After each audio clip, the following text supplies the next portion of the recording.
Mohon perhatian, tekan tombol subscribe. Terima kasih atas perhatiannya. Konflik itu pertama-tama akan terjadi di dalam koalisi. Jadi Prabowo ada dalam ketegangan psikologi sekaligus ketegangan sosial. Prabowo adalah duri bagi dinasti Jokowi nanti. Yang pilih Prabowo adalah Jokowi melalui pembagian bansos. Kepentingan publik itu bisa diucapkan dengan cara yang bahkan menghina presiden. Artinya kawan-kawan kata-kata bajingan tolol yang diadreskan Sah kepada penguasa menjadi sah dan legal.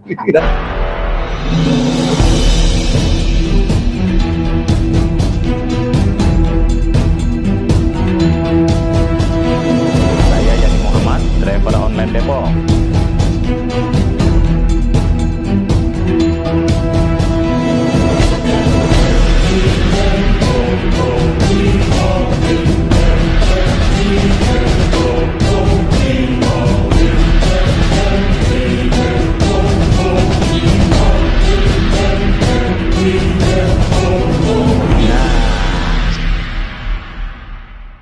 Assalamualaikum warahmatullahi wabarakatuh. Waalaikumsalam warahmatullahi wabarakatuh. Kawan-kawan, kita hari ini ketemu dengan Bung Rocky. Kita ingin minta pandangannya Bung Rocky. Saya kira penting.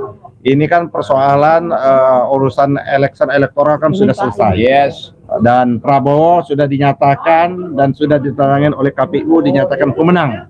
Oke. Dan insya Allah nanti akan dilantik pada tanggal 20 Oktober bulan ini.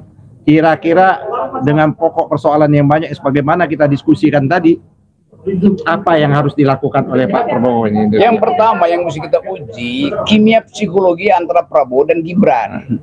Karena ini soal kepemimpinan, mereka berdua akan ketemu tiap hari dan dengan segala macam perbedaan kultur, cara berpikir itu, etik segala macam itu, kemampuan retorik. Jadi kita bayangkan misalnya bahwa konflik itu pertama-tama akan terjadi di dalam koalisi, lalu melebar menjadi konflik diam-diam soal leadership di antara presiden dan wakil presiden. Nah, pada saat yang sama, ketika konflik itu mulai muncul, yaitu terutama ketegangan di antara presiden dan wakil presiden, ekonomi kita pasti memburuk. Karena ketegangan global, supply chain yang terganggu tuh, semua parameter tentang moneter itu mulai merambah dan membuat kita kelimpungan, bahkan mungkin potensi ras akan terjadi. Jadi Prabowo ada dalam ketegangan psikologi sekaligus ketegangan sosial. Apalagi kalau kita tambahkan bahwa dunia bersiap-siap untuk ikut perang dunia ketiga tuh. Semua dolar yang di Indonesia akan dipanggil pulang oleh Joe Biden untuk persiapan industri perang di situ kan. Jadi kemungkinan itu akan membatalkan ambisi misalnya untuk makan siang gratis, ambisi untuk menambah anggaran IKN, ambisi untuk menambah jalur kereta cepat dari Bandung tembus lagi ke Surabaya. Jadi semua ilusi itu kita bayangkan dari sekarang bukan karena kita ingin menghalangi, tapi dia akan dihalangi oleh semacam hukum-hukum sosiologi. Aturan ilmu agama dia akan dihalangi oleh hukum-hukum alam alias sunnatul. Jadi kalau begitu bisa apakah dapat disimpulkan sesungguhnya beban yang terberat oleh Pak Prabowo itu sesungguhnya ada pada Gibran? Ya itu di depan situ tuh ada mawar, coba di short mawar itu. Dan ada lagu bunyinya Every Rose Has Its Thorn. Itu lagu dari Poison dulu. Semua mawar ada durinya. Kita tanya sekarang, yang wangi itu adalah Prabowo karena dianggap oke, dia jujur untuk menyelamatkan Indonesia berkali-kali. Tapi ada duri di situ, yaitu Gibran. Atau sebaliknya, Prabowo adalah duri bagi dinasti Jokowi nanti. Karena kalau misalnya soal-soal politik hari ini membuat ekonomi gagal, masyarakat kemudian lakukan social unrest, itu artinya yang harus bertanggung jawab adalah Jokowi. Tapi saya dengar kemarin Prabowo bilang bahwa dia sudah dipersiapkan oleh Jokowi sejak lama tuh. Saya baru mau nanya yang itu terakhir.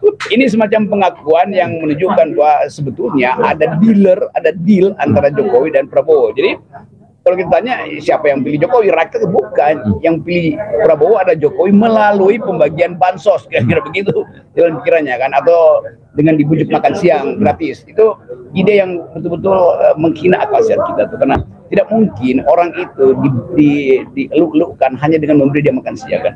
Kita mesti beri dia pikiran, bukan sekedar karbohidrat, tapi juga protein dan kemampuan konseptual. Nah, itu yang saya kira akan kelabakan nanti. Karena masyarakat sipil, buruh terutama akan tetap menuntut keadilan dan kemerdekaan berpikir.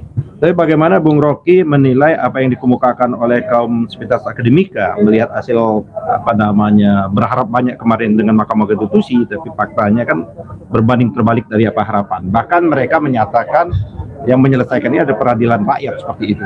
Iya, memang sebetulnya itu akhirnya kan. Jadi kalau lembaga-lembaga formal mengalami yang disebut oleh Huntington political decaying, pembusukan politik, kan yang membusuk terakhir adalah akar konstitusi kita di Mahkamah Konstitusi itu. Sebelumnya daunnya membusuk, itu Paman Usman, dia sebagai daun, tapi sekarang akarnya membusuk. Maka saya gembira sebetulnya pembusukan itu total supaya bisa ditumbuhkan bibit-bibit baru. Nah, keadaan semacam itu hanya bisa dilakukan secara pelembagaan. Kita masih menuntut misalnya supaya Megawati teruskan protesnya itu ke DPR dalam bentuk hak angket apapun kan, supaya terbuka lagi dinamika politik. Tapi kalau itu pun macet, ya udah akan ada people tribunal, entah di dalam negeri atau dibuat di luar negeri. Artinya rakyat mencari jalannya sendiri. Rakyat mencari jalan sendiri, dan arus rakyat itu selalu tidak bisa ditahan oleh kekuasaan. Yang terakhir, apa yang diinginkan, diharapkan kepada para pendukung, ya relawan yang mungkin sudah mulai goyah melihat mereka berharap cukup banyak kepada kepada pasangannya, tapi di akhirnya itu terjadi zigzag yang luar biasa oleh elit-elit partai ini. Iya, terlihat bahwa yang kata Bung Rocky itu munafik besar. Iya, konkurensi atau koherensi berpikir ideologi politik dari elit itu ternyata berbanding terbalik dengan apa yang diharapkan dari rakyat. Kan rakyat menghendaki 01, 03 itu tetap dalam posisi oposisi. Rakyat berapa persen? 48 juta rakyat. Kan Prabowo dapat 58 juta tuh, 58%. Jadi itu angka konservatif itu ya. Yes, berarti ada 48% rakyat Indonesia menghendaki partai Nasdem, partai PKB, partai PKS, partai PDIP untuk membackup suara rakyat.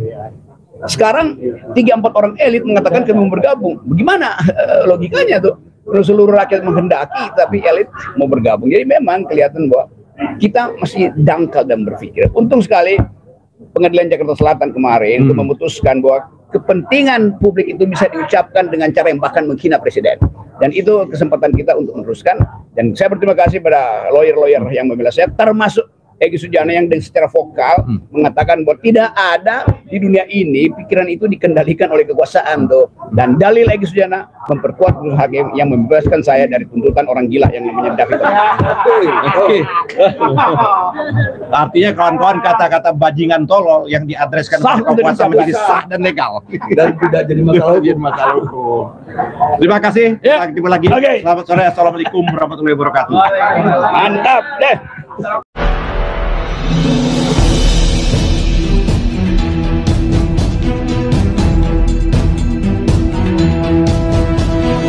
Saya Yani Muhammad, driver online Depok.